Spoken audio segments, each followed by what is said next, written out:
మర్చిపోకుండా నా దగ్గరికి ఇంకెక్కడికి కూడా వెళ్ళకండి, నా దగ్గరకే రాండి, నేను ఆ చర్యలు తీసుకుంటా అని చెప్పినా తీసుకుంటా కూడా.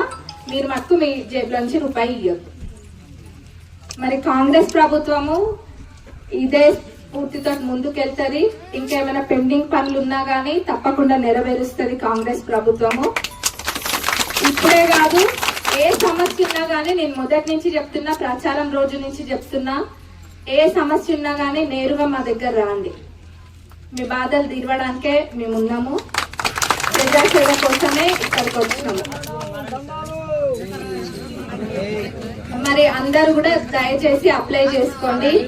పెన్షన్ కూడా రకరకాలుగా ఉంది, అది డయాలసిస్ పేషెంట్స్ కు ఉంది, ఇంకా చాలా మందికి ఉంది. అవన్నీ కూడా మీకు అర్థం కాకపోతే అధికారులను అడగండి. ఇంకా ఎవరైనా కూడా లాస్ట్ మినిట్ దాకా చేయని వాళ్ళు ఉన్నా కానీ నిజంగా మనకు చాలా అవసరం ఉందని అంటే దాన్ని కూడా డెఫినెట్ గా ప్రభుత్వం దృష్టిలోకి నేను తీసుకెళ్తా. కానీ మీరందరూ కూడా టైం ప్రకారం చేయండి దాన్ని. మనము ఇంకొకటి ముఖ్యమైన విషయం ఏంటంటే, నేను అప్పుడు చెప్పినా, ఆనాడు చెప్పినా, ఇప్పుడు చెప్తున్నా, మనము పార్టీలు చూడం. ఎవరే పార్టీ అన్నది దయచేసి అధికారులు, లీడర్స్ కూడా చూడకండి.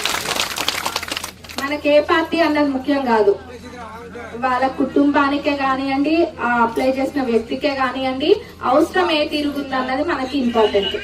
అంతేగాని వాళ్ళ ఆ పార్టీ వాళ్ళని, ఇంకొకరు ఇంకో పార్టీ వాళ్ళని మనం భేదం చూపిస్తే మటుకు మనము చూపియద్దు. అది అట్లా ఎవరైనా చేసినా గానీ అది కూడా నా దృష్టికి తీసుకురావాల్సిన బాధ్యత ఇక్కడున్న అందరి మీద ఉంది.